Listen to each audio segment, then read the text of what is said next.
اعوذ باللہ من الشیطان الرجیم، پناہ مانگتا ہوں میں اللہ کی شیطان مردود سے۔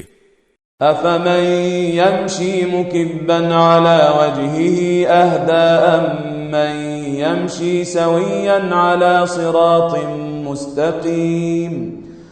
بھلا جو شخص اپنے منہ کے بل اوندھا چل رہا ہو وہ منزل تک زیادہ پہنچنے والا ہوگا یا وہ جو ایک سیدھے راستے پر سیدھا سیدھا چل رہا ہو؟ قل هو الذی انشأکم وجعل لکم السمع والابصار والافئدة قلیلا ما تشکرون۔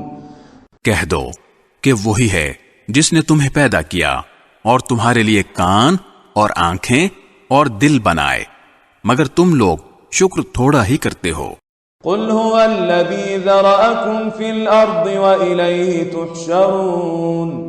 کہہ دو کہ وہی ہے جس نے تمہیں زمین میں پھیلایا اور اسی کے پاس تمہیں اکٹھا کر کے لے جایا جائے گا۔